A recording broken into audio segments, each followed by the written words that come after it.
Hey sports fans, Coach Nick here and welcome to B-Ball Breakdown. We've been watching the Clippers the last few games, and even though they're 6-4 in the last 10, they've struggled a bit compared to how well they were playing earlier this year.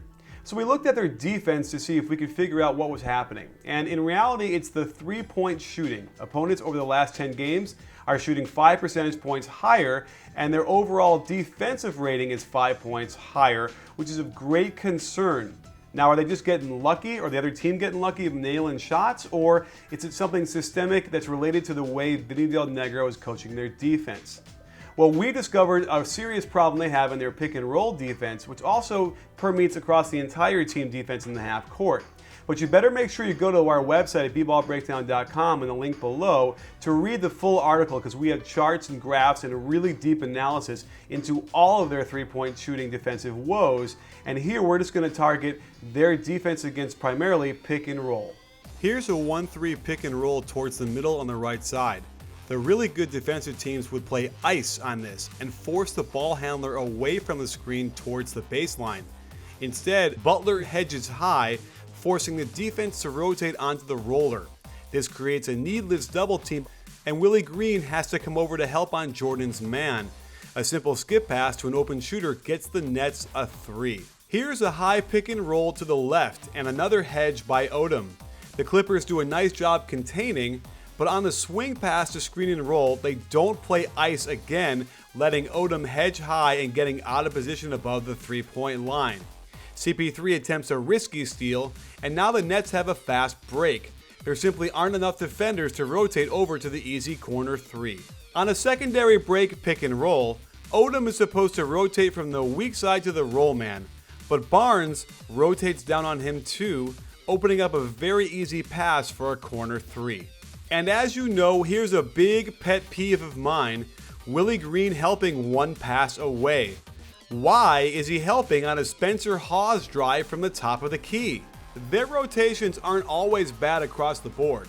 CP3 and Blake Griffin do a nice job containing the sideline pick and roll, but Caron Butler does a poor job closing out on the skip pass, allowing dribble penetration. Chris Paul does a poor job sticking with his man, giving up a relatively open corner 3. Again, the Clippers do a good job to contain the sideline pick and roll, but watch Matt Barnes help stop penetration when Blake Griffin was already standing there. Of course, they find Barnes' man open in the corner, a simple shot fake, and he's open for an easy corner 3. On this sideline screen and roll, the Clippers try and be aggressive by trapping the ball handler. However, two guys in Butler and Jordan rotate to the roll man, leaving the weak side entirely open for a 3.